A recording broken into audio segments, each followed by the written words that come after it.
आज मैं आपको एक अनोखी रहस्यमय कहानी सुनाऊंगा। अगर आप चैनल पर नए हैं तो अभी सब्सक्राइब कर ले तथा कहानी पूरा देखें। अंत में एक अनोखा रहस्य छुपा है। धन्यवाद। तो सुनिए।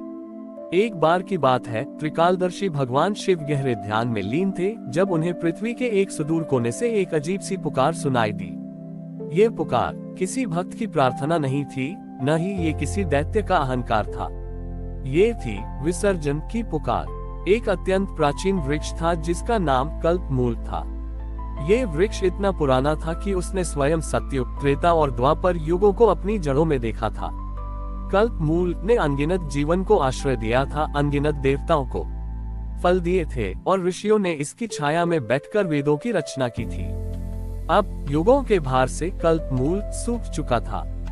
उसकी पत्तियां झड़ चुकी थी, उसकी छाल फट गई थी और उसकी जड़ों में जीवन का अंतिम स्पंदन बचा था। वृक्ष अपनी मृत्यु को स्वीकार कर चुका था, लेकिन उसकी अंतिम इच्छा थी कि उसका विसर्जन किसी साधारण अग्नि या जल में न हो, बल्कि स्वयं महाकाल के हाथों हो, ताकि उसकी आत्मा बिना किसी बंधन के मोक्ष प्राप्त कर सके। इसीलिए कल्पमूल ने अपनी अंतिम ऊर्जा को एकत्रित कर विसर्जन की पुकार शिव तक भेजी थी। शिव ने अपना ध्यान तोड़ा। उन्होंने अपने गण नंदी को निर्देश दिया कि वे उन्हें उस प्राचीन वृक्ष के पास ले चले।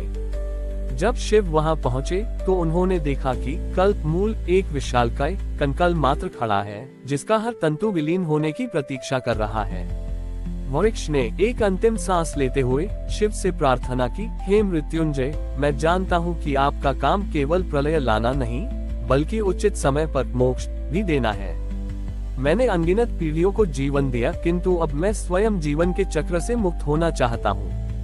कृपया मुझे विसर्जित कर दीजिए। शिव ने उस महान वृक्ष को देखा।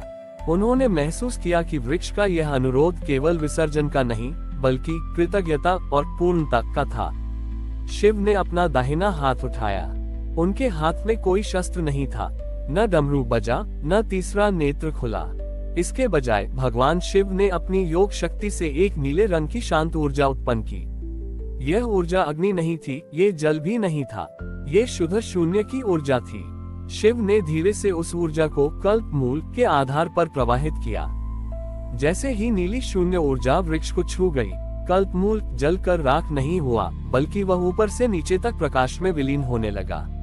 उसकी लकड़ी, उसकी छाल, उसकी जड़ें, सब कुछ ठोस से बदलकर चमकदार कणों का एक झुरमुट बन गया। ये कण ऊपर उठे और सीधे आकाश की ओर चले गए, जैसे असंख्य तारे अपने मूल में वापस लौट रहे हों। वृक्ष के विलीन होते ही उस स्थान पर परम शांति छा गई।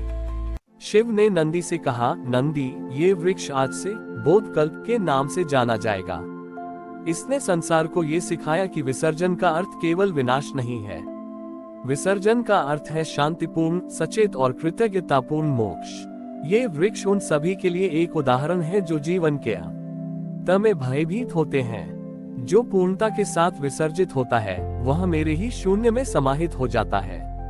और फिर शिव ने उस शांत स्थान पर कुछ पल बिताए।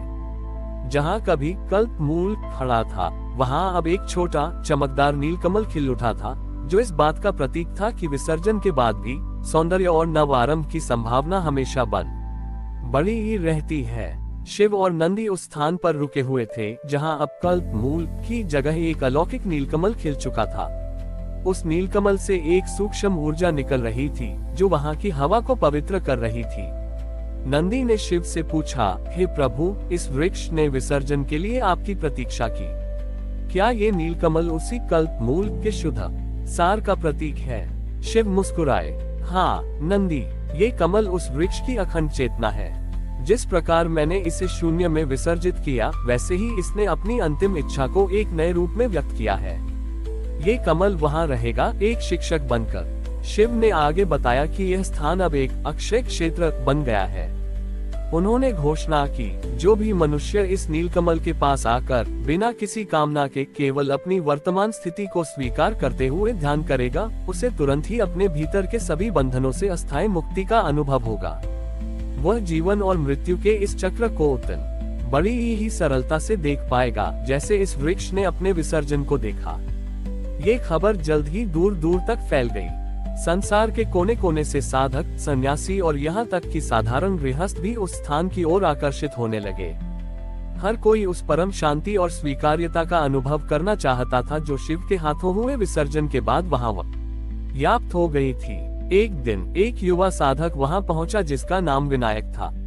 विनायक वर्षों से सिद्धि प्राप्त करने के लिए कठोर तपस्या कर रहा था, किंतु वह हमेशा चिंतित रहता था कि कहीं उसकी तपस्या भंग न हो जाए या कहीं उसे मोक्ष न मिले। वह सिद्धि की कामना के बोझ से दबा हुआ था। जब वह नीलकमल के सामने बैठा तो वह मन में अपने सारे मंत्र और ध्यान की तकनीकें दोहरा रहा था, लेकिन उसे कोई शांति नहीं मिल रही थी। अचानक उसे शिव के शब्द याद आए, जो बिना किसी कामना के केवल अपनी वर्तमान स्थिति को स्वीकार करते हुए ध्यान करेगा। उद्धरण चिन्ह। विनायक ने गहरी सांस ली और अपनी सारी इच्छाओं, अपनी सिद्धि की चाहत और अपने डर को त्याग दिया। उसने केवल इतना स्वीकार किया, मैं यहाँ हूँ, मैं अपूर्ण हूँ और मैं इस पल को स्वीकार करता हूँ।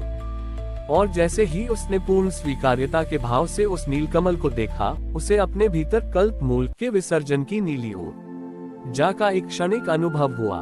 उसकी वर्षों की चिंताएं क्षण भर में ऐसे विलीन हो गईं, जैसे वे कभी थी ही नहीं।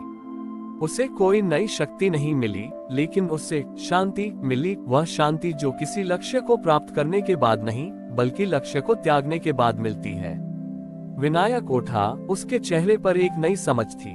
उसने उस अक्षय क्षेत्र को प्रणाम किया और संसार में वापस चला गया।